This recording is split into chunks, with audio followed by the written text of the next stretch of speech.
This evening, I have the pleasure of sitting with our very own Ghanaian hip-hop artist, BET nominee, winner of 40 Under 40, and so much more. Our very own D Black. Akwaba to summertime. Thank you. Thank you for having me. You're welcome, or Mr. Midasi, rather.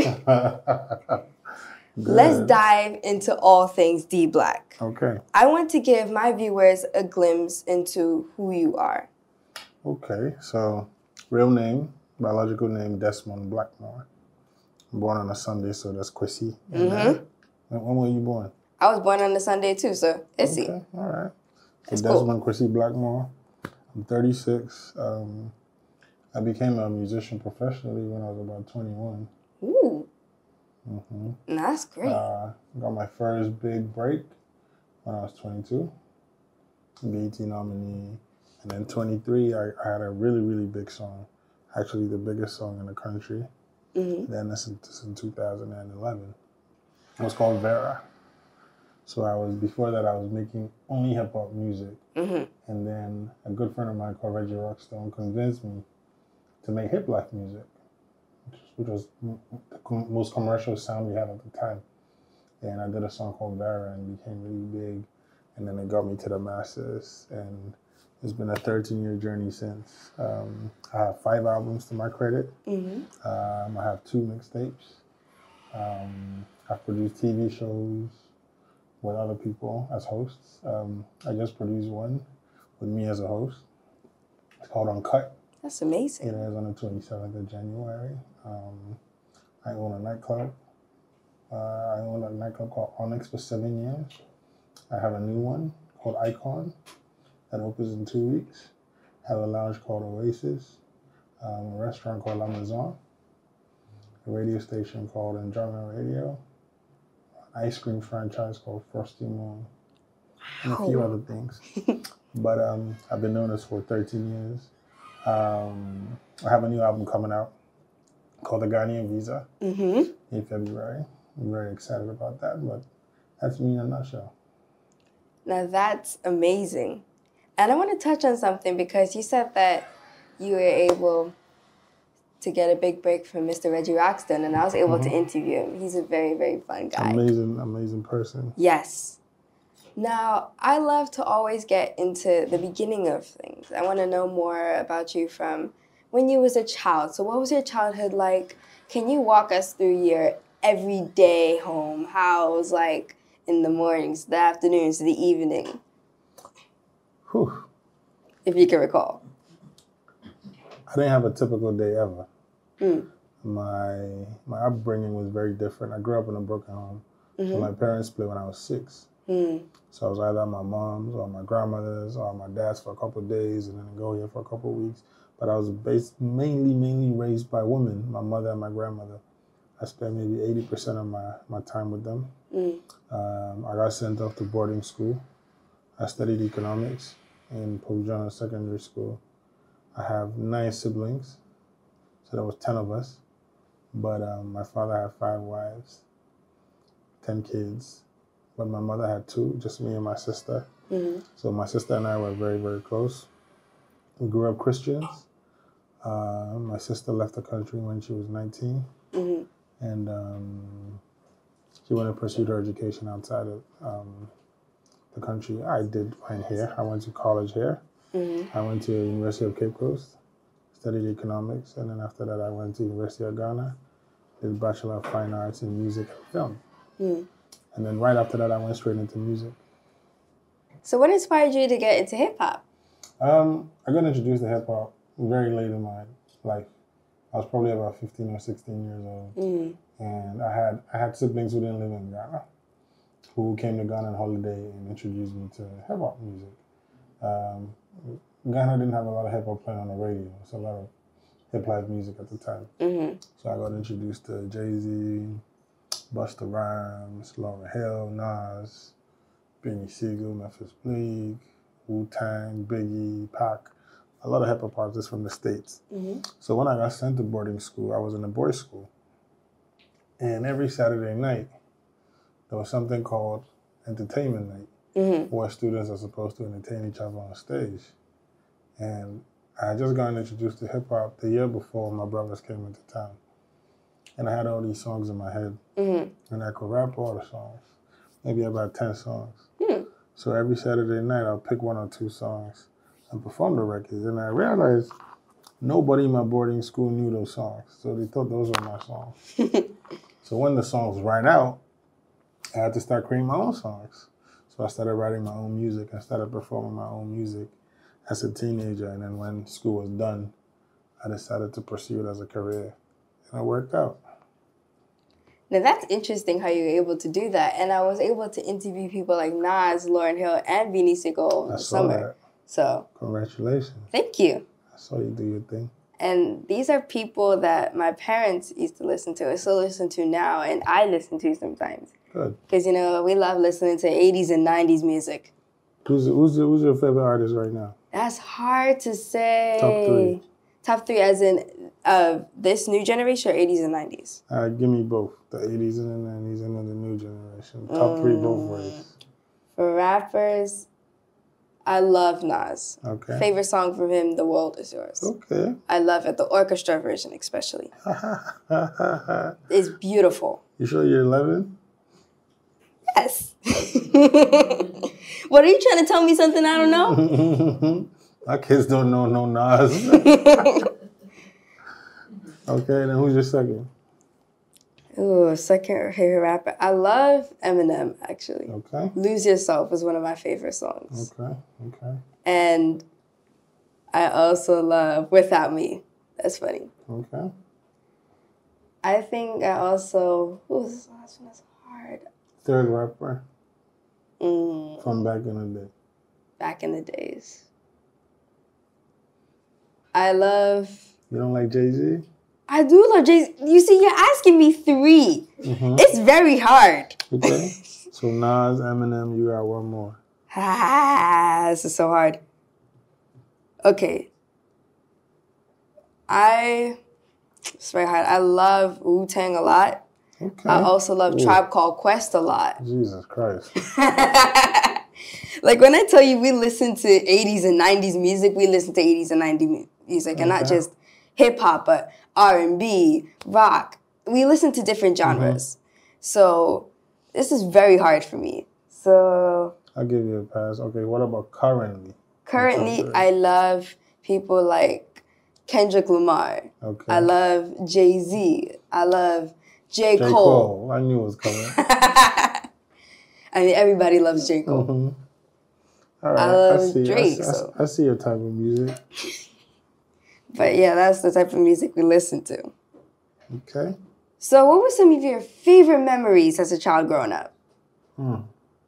As a child growing up, there's so many different phases of my life. I'd have to speak on like the early teenage years and then go down to when I started making music and I was in boarding school. But my favorite part of my childhood was when I started creating music. You know, it wasn't just me in my school that was trying to create music at the time. So I had about 4 different friends. We all ended up getting kicked out of school. Oof. Because I was in boarding school 2.5 hours away from my car. And my boarding school was a seminary where they were training us to be pastors. So nobody was allowed to leave school. Oh. And there was no studios anywhere around. So if you wanted to record music, you had to get on a bus and come to our car. So when I started recording music, I started leaving school without anybody knowing. And then gradually a second person joined and a third person and a fourth person. And then we started getting caught. And it's 3 strikes, you're out. So we got caught first time, got punished. Got caught second time, got punished. My final year was the last straw. And I couldn't stay in school for 6 months without recording music. It wasn't.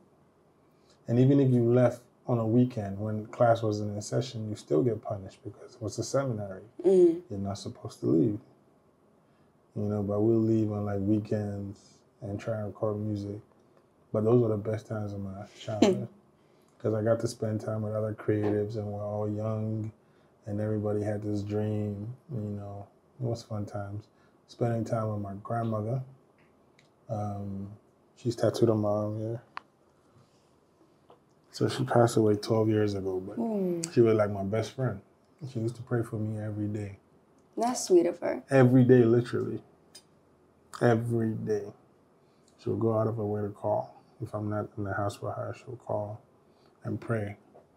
And she would always say, she's not praying things for me. She's saying whatever my heart's desires are should come to pass.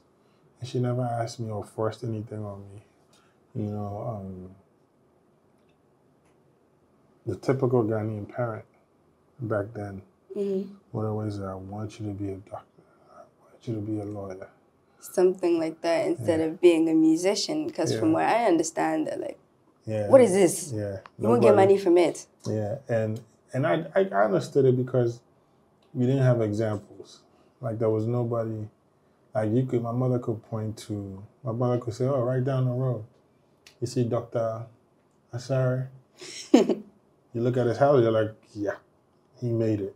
You look at what he's driving, he made it. You look at his kids, daddy's made it in life. But you couldn't point to a rapper in Ghana that you could say, oh, I want to be like him. Oh, I want my son to be like him. Or a footballer at the time. It's only now that things have sort of changed, and kids want the parents want their kids to be like this footballer and this artist because it's now they understand how lucrative it is as a business. People used to look at these jobs as hobbies. Like people used to, like 10, 15 years ago, right? If you met somebody and was trying to get to know someone and you asked, what'd you do? And they said, oh, I'm a lawyer. Probably the next question would be, oh, what type of law you practice? Or what chambers? Oh, wow, congratulations. Oh, I'm a doctor. But when you ask somebody what you do and they say, I make music, the next question is, what else? Or I'm a comedian. Oh, really? On the side? What's your real job? People never looked at these as like legit careers till now. It's all changed. So I understood where my parents were coming from. They didn't have any examples to look at and say, okay, let's emulate what this person has done with their lives, you know? So I understood nobody really wanted their kids to get into that. Yes. But I'm glad we're in a different world right now. Yes, because now we have a little more wiggle room. So if you say, okay, I want to be a rapper, you have different examples, like Sako did. If you want to be a musician, you got Stonebwoy. You got other Ghanaian artists and other Nigerian artists to look up to. You want to be a footballer. There you go. But before... there was nothing like that, So then what did you do in that case when nobody else really wanted to believe in you?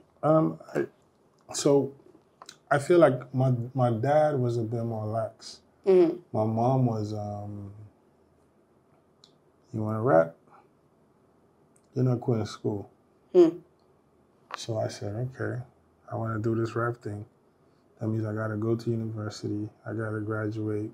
So there's no complaining.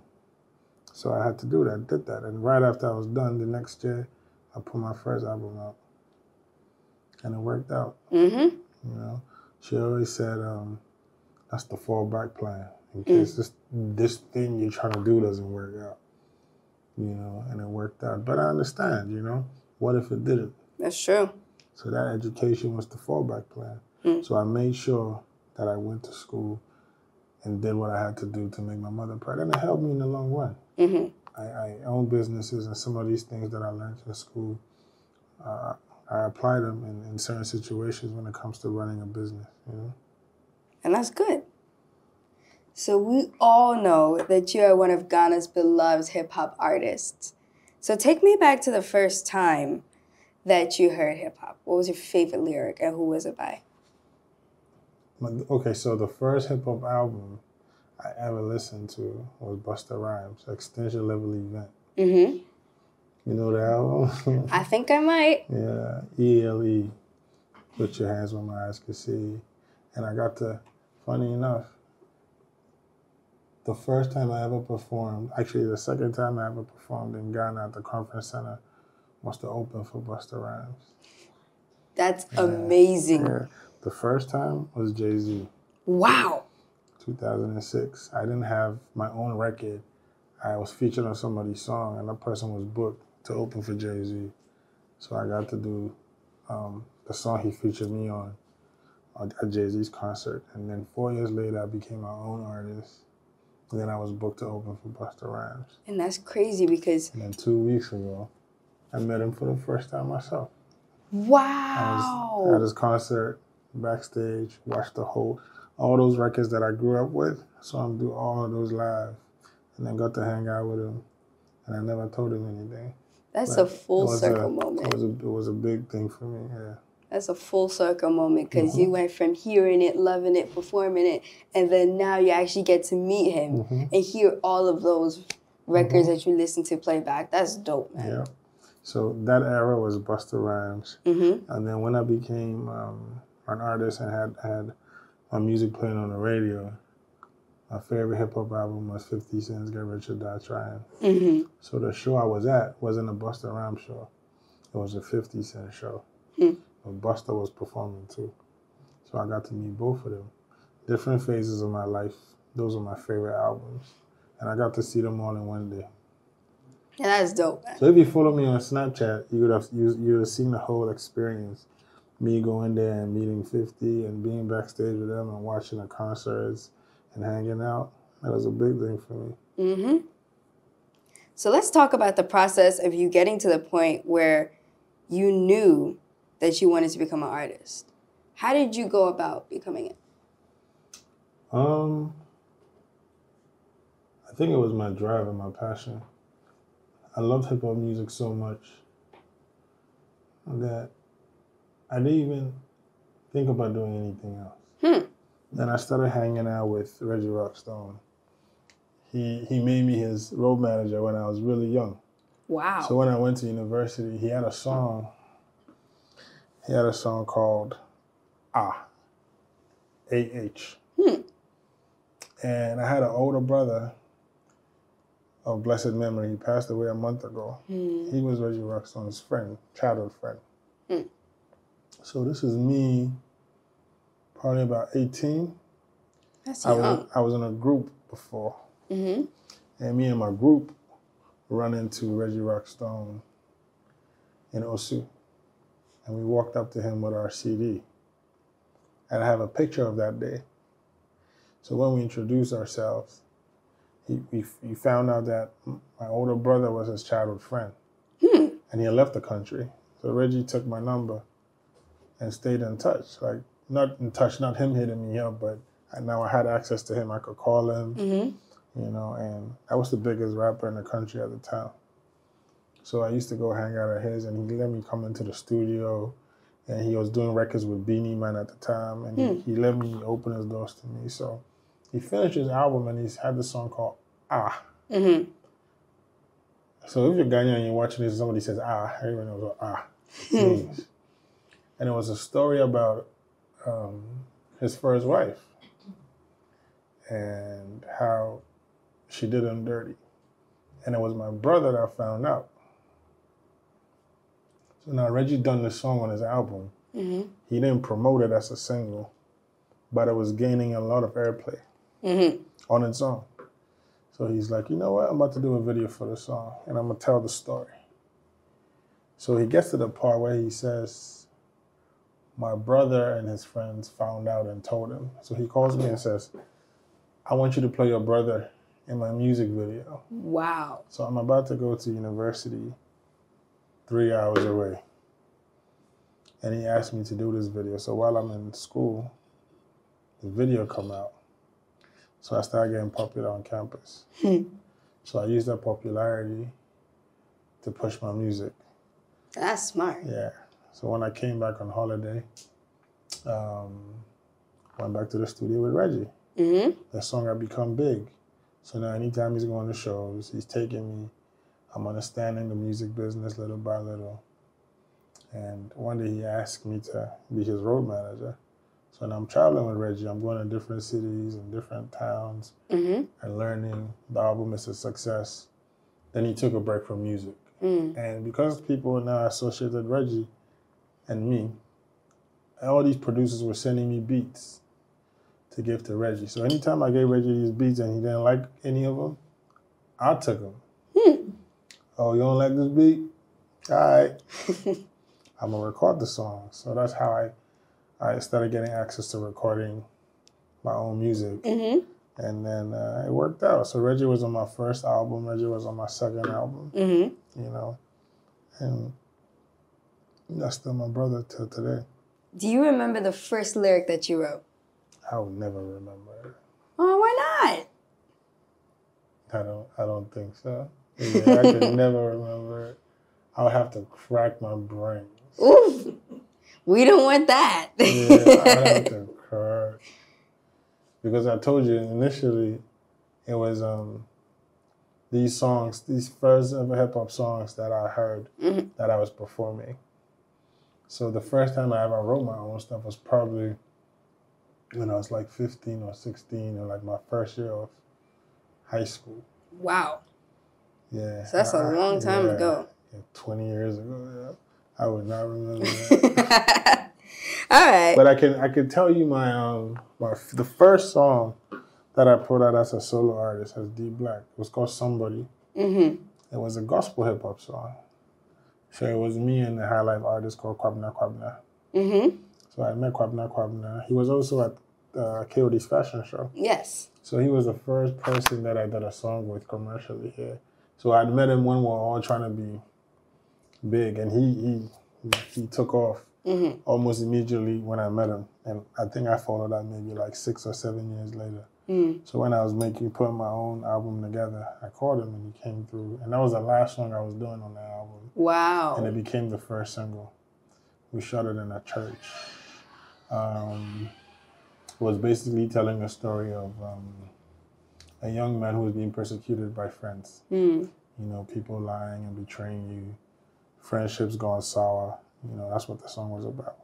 So that was my first song. It's called Somebody. You should listen to it. I definitely will. Yeah, you should. Now take me to the day you heard your song on the radio for the first time. What did that feel like? So, I gotta say it differently. The first time my song was played on the radio, remember I told you I was in a group. So all those guys from my high school, we had songs that was playing on like the local radio and stuff. And then when we finished school, I got into another group and then another group. Wow.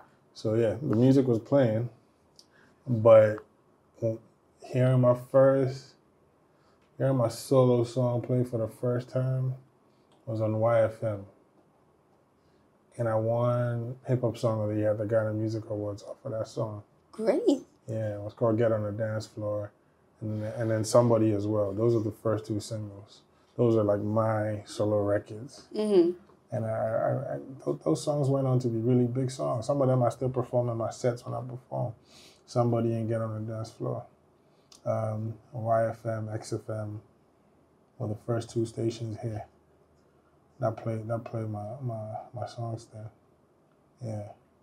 So at any point in your career, have you ever felt like you had to make music that everyone wants to hear, or did you create what was authentic to you? I did both, but the people wanted to hear what they wanted to hear. So every single album I have has a bunch of hip-hop songs that I personally like. And every album has a gospel song on there. Nobody talk about the gospel songs. Nobody in Ghana really talks about the hip-hop songs. The Afro beats and the hip life songs. That goes far. Yeah, that goes far. And it's difficult to understand because sometimes you're so passionate about a record and a song that blows up off the project. It's something I did in 10 minutes. Then there's the ones that I do can take my time for weeks and months changing and tweaking. Those ones get the least attention, but those are my favorite songs. And Ghana is not really big on hip hop. The masses want to hear Afro beats and hip life and high life music. Yes. You know, you can't blame them. Hip hop is a very small community here, but that's what I love. So I'm forced to do both, you know, and it's worked. So because can't for complain. The diaspora that love hip hop, and even now the diaspora like Afro beats. That's true. And when you think about it, Afro beats has become really big, commercially successful all over the world, right? But there's no commercially successful Afrobeats rapper. That's true. They're all singers. Every single one of them. There's no one rapper that's blown up internationally of Afrobeats. So then when does Afro hip-hop blow up? You know? So, something to think about. But then, if you're able to keep on doing it, maybe somebody will be like, wait a minute. We have Afrobeats when it comes to singers. But now we have one that does a rapper. The Ghanaian visa. Yes. Maybe it'll work there. I can't wait. Guys, stay tuned for that. When listeners hear your music, what are 3 things you want them to take away from your songs? I want you to understand that Ghanaian hip-hop exists. Initially, when I first started making music, I wanted to push Ghanaian hip-hop so much that I added the Ghana boy to my name. So my name is D Black, the Ghana boy, because I wanted to push Ghanaian hip-hop so hard. That's the one thing that I want you to take away. I want you to listen to some of the stories I tell. Like I said earlier on, people here just want to listen to the Afrobeat records and dance and have a good time. But go listen to the rest of my albums. Listen to the hip-hop records. I'm telling you so many stories. A lot of people will be able to relate to them if they were on Afrobeat or high life records or hip life records. But because it's hip-hop, it's not on the radio as much. But these stories I tell are really, really personal, heartfelt stories that I feel like people can relate to. You know? So yes, to push Ghanaian hip-hop music, to have people listen to my stories and resonate with them. And I like making feel-good music. I like to evoke the emotion of happiness and having a good time. You know, so yeah, these 3. What are a few facts you would love the diaspora to know about Ghana? Ghana's the best country in the world. You know, peaceful. Very. The food is great. The people are great. Majority of the people are great.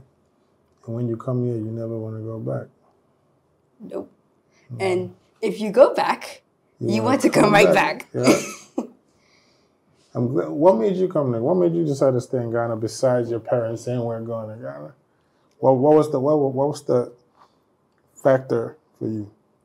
Well, for me, number 1, my dad's family is Ghanaian, so we wanted to learn about our heritage. And number 2, there are so many different things that I love about Ghana. Number 1, I know that it's safer. Because in certain areas of the U.S., you have to deal with certain crazy things you wouldn't have to deal with here. The curriculum in schools are more advanced. I love school, and that's probably weird because normal children don't like school. They hate school. Believe me, I was one of them. What changed? Ghana. Okay. Now I'm in a school that I love a lot. It challenges me because I feel like I need the challenge, and I feel free. That's good. And also because of everything that's been happening for me since I came to Ghana. It was a coincidence, really, that I was able to get on TV3, and I have to give a big shout out and a big thank you to them, because if it wasn't for you guys, I wouldn't be doing any of this. Because it was just literally a short time after we moved that my uncle came and said, hey, I have an opportunity for you, Samara. I don't know if you want to try. I auditioned, I got the job, and I'm still a TV host to this day. And then from there, we fly back home, and I get my first taste of a red carpet. I realized I love to interview, and I've been saying this since I was 6. I want to interview people. I said this after my kindergarten graduation. I want to interview people.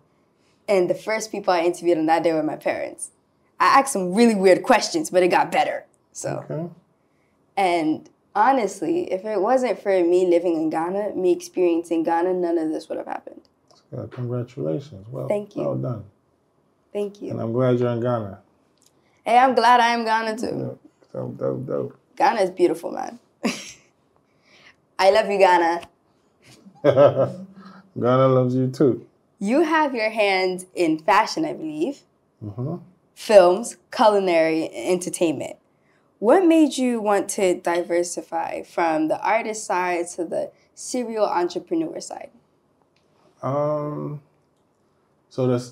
I'm not only passionate about music. I'm passionate about the entertainment industry or entertainment. So all these factors are a part of the entertainment industry. So I made music for about 7 years, commercially successful. I had a really big song with an artist called Castro, and Castro went jet skiing, and he drowned, disappeared on a jet ski. So we had two of the biggest songs in the country at the time, and I couldn't perform the songs because I just felt weird that the person I did these records with, his body can't be found. So I took a break from music and decided to pursue these other interests I had. So I started a record label, I signed artists, pushed them and became successful producers and artists. And I got bored and I built a nightclub and I was successful. I built a lounge and I started doing events and concerts for other artists. You know, and anytime I invested and it worked out, I would take the profits and decide to invest in something else I was passionate about. So I did this all the way to 2020. And I said, okay, I'm coming back to the music after 5 years. So while I was readying to get back to the music, COVID hit.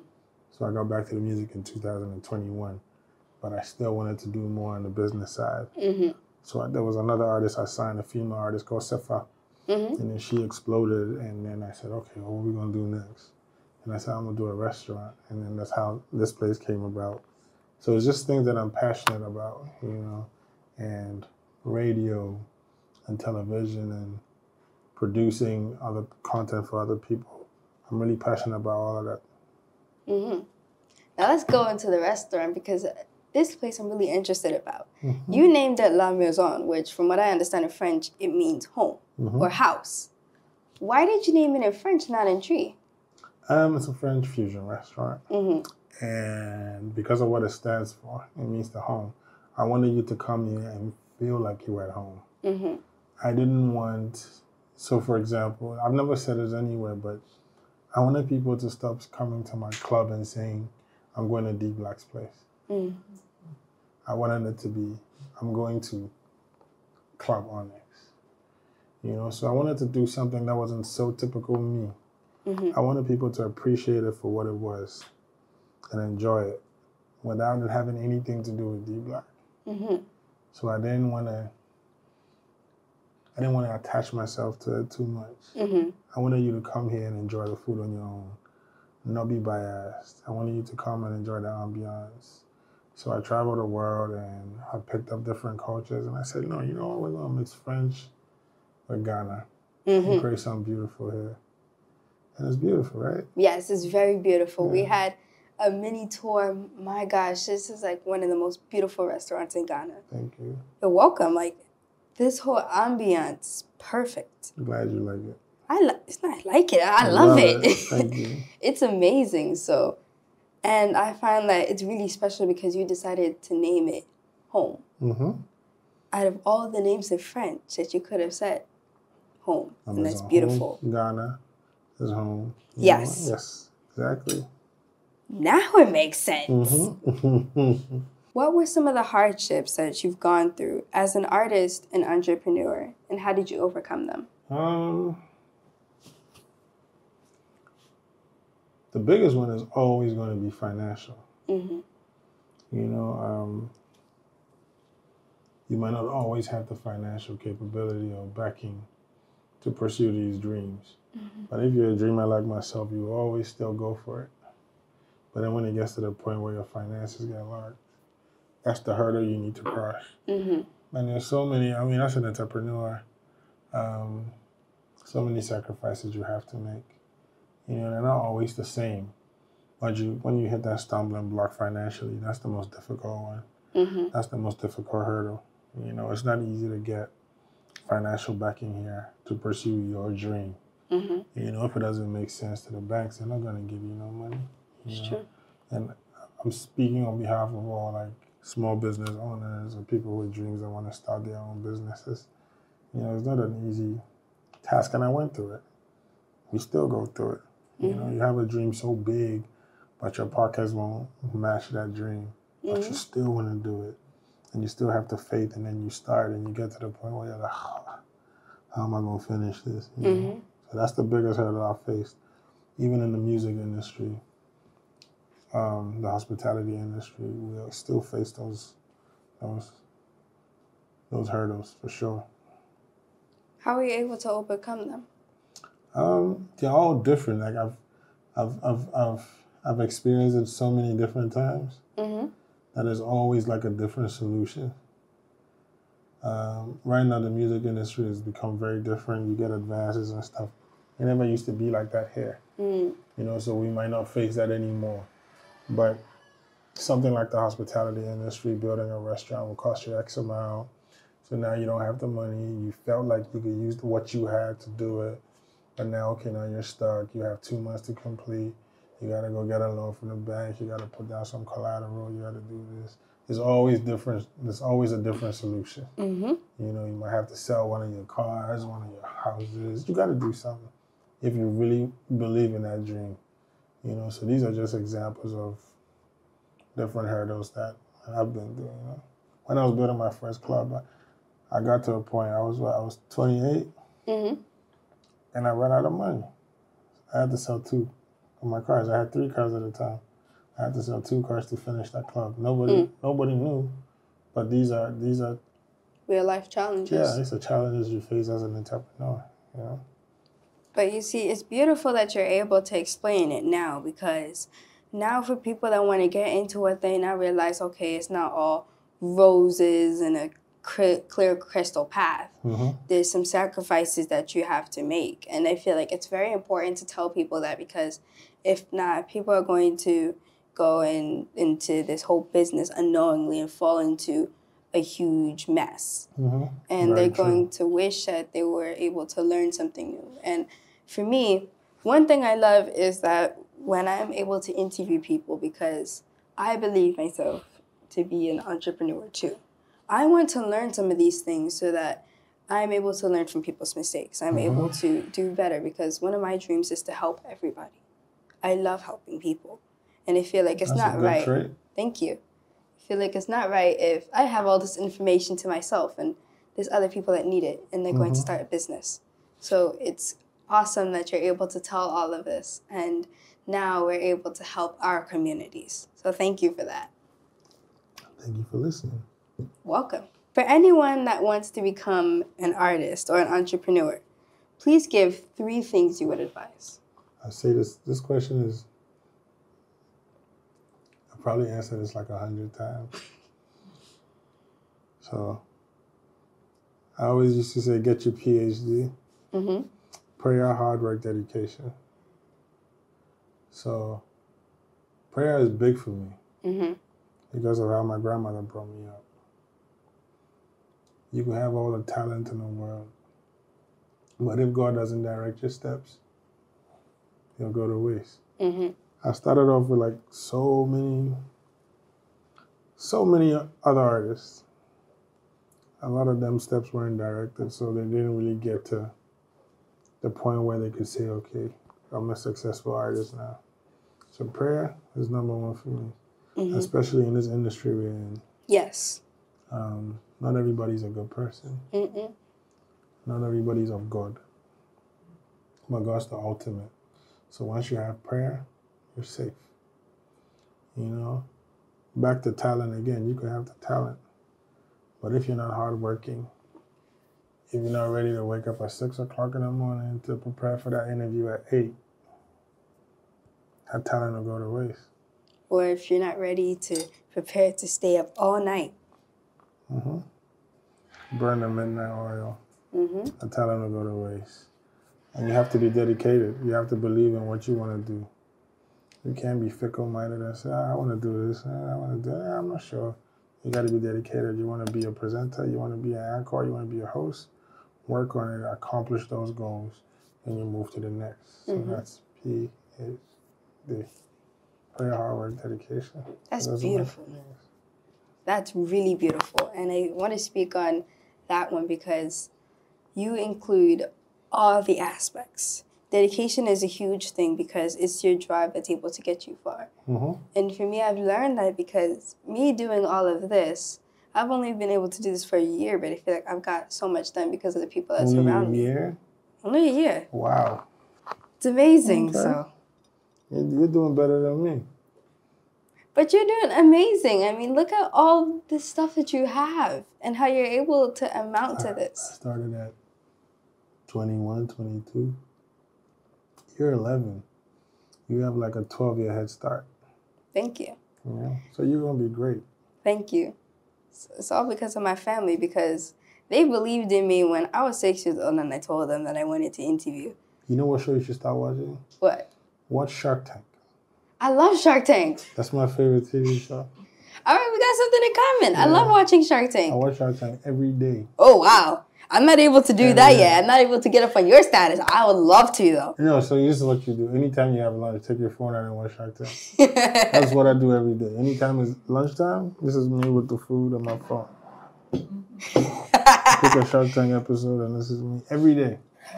Every day. It'll change the way you think, and it'll put you on a lot of situations in business, how to negotiate and different ideas that people come up with will inspire you to do the same for yourself. Yeah. And I'm glad you watch Shark Tank. Thank you. My parents put me onto that because yes, because for me, I like to be indulged in everything, from arts and crafts to reading and writing to business. If there's a business meeting, I love sitting down there listening to everything, reading the contract. If I don't understand something, I'll tell my mom, hey, what does such and such mean? She answers it. I say thank you, and I just start reading it because I feel like it's not right if I don't know what's going on, especially if it has to do with me. Because then I could be finagled. Yeah, that's good. And that's not right. That's good. That's good. So watching Shark Tank, it shows how to negotiate with certain things, how to propose your idea, and how to be able to win investors over. And I love that. Good, good, good. I spoke too soon. I really do love that stuff. But I think prayer is a huge thing because I grew up in a family where we love prayer. Every day before we leave the house, corporate prayer. When we come back home, before we go to bed, corporate prayer. That's good. And I feel like it's very important because you never know what might be coming your way. So for you, I love how you were raised up in that environment where no matter what time, if you're there or not with your grandmother, she would pray. I think that's beautiful, and that's a main thing that needs to happen for everybody. Yeah. You're blessed to be in a family that loves prayer. You know, I was blessed too, so it'll keep you safe. Even when you forget to pray, your mother got your back. And that's wonderful. Your grandmother got your back. Yes. Yeah. Basically, everybody in the house got our back. Your daddy got your back. Yep. Yeah. Even my younger brothers got my back. Good. Like, sometimes if I forget to pray, they'll tap me on the back. Yo, Samara, come on, let's pray together. That's good. So that's a great really big family. thing. Thank you, I appreciate it. So it's amazing. But Mr. D Black, Madasi, for your time and giving us a glimpse into who you are. Thank you, Samara. Thank you for having me. This was amazing beautiful interview. Yes, same here. It wasn't even an interview for me. It was a conversation, a lovely conversation. Thank you so much. Thank you too, Madasi Sosa. Missy Midasi. Atlantica Kirka. Good. Thank you. Thank you too. We are telling our stories. Until next time on Summertime.